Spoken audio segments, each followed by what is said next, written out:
What's going on, produce people? Here at the Landrace Gardening Okra project update. This one that had just volunteered is definitely not gonna be the right size. And shortly after the last video, I noticed that it's not, I don't know if I messed something up there, but it's not got a leader anymore. It's only suckering. This is like a bush type.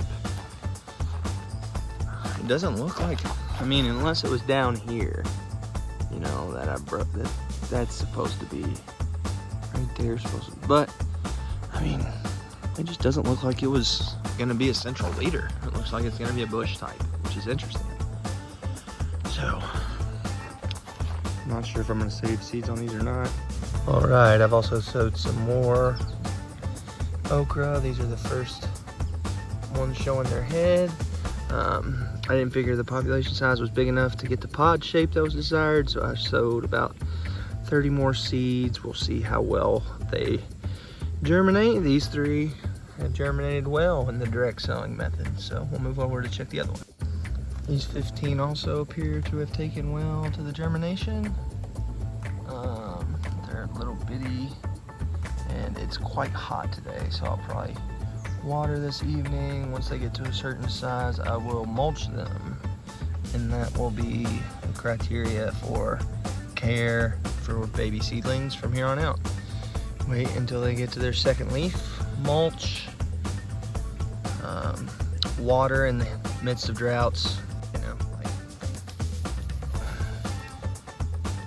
we're getting to be where it's gonna be too hot pretty soon. I watered these to start the seeds, so yeah, we'll move over to the original population and see what's going on over there.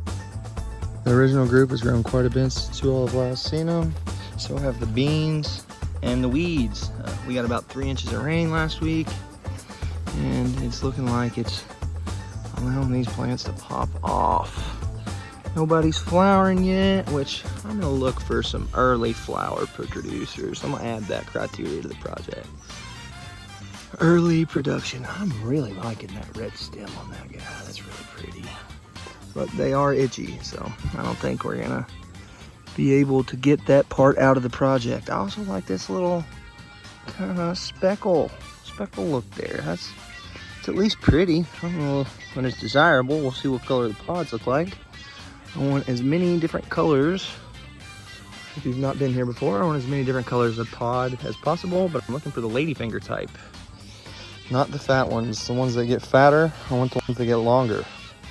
More desirable for my local market, and I plan to sell these eventually at the farmer's market. So yeah, but yeah, oh, look at that one. Look at the way that leaf looks. That's pretty cool.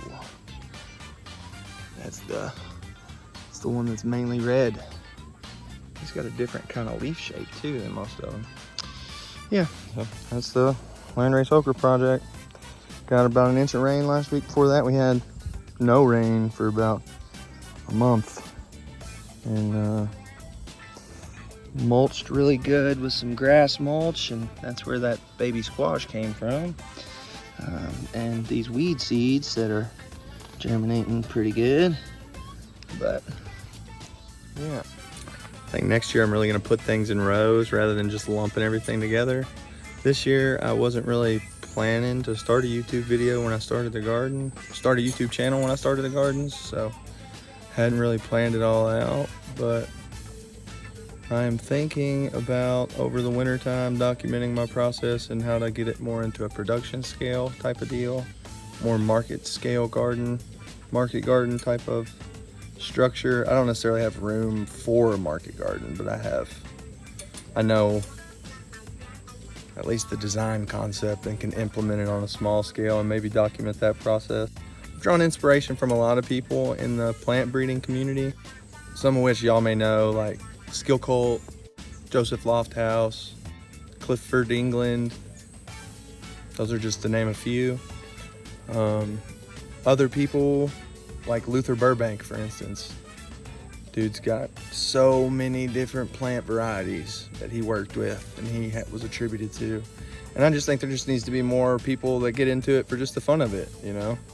I saw Skill Cult say it in one of his apple breeding videos, is that We need a community of home-scale plant breeders.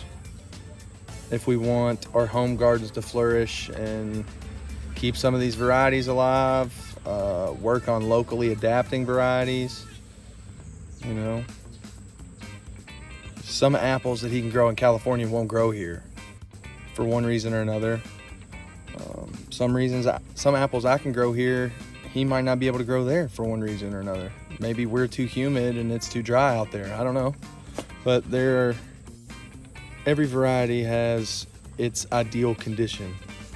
And if you can locally adapt your own varieties, one, you could potentially have a vegetable or a fruit that only your farm grows.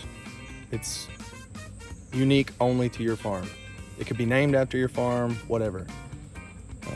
Especially with apples and fruit like that. So yeah, that's just some of my thoughts on landrace gardening and gardening in general and seed saving and plant breeding. We should all work on having landrace varieties, if not at least locally adapted varieties that are suited to our gardens and our climates. I think that's imperative going forward. So yeah, I think in the next video I'm gonna do something about a tour around the yard again. Sold a lot of plants since last time we spoke. Since the last time I gave a tour. A lot of plants have grown a bunch since the last time I gave a tour, so I'll just give another tour around the yard nursery thing. Remember, this is a how I do, not a how to.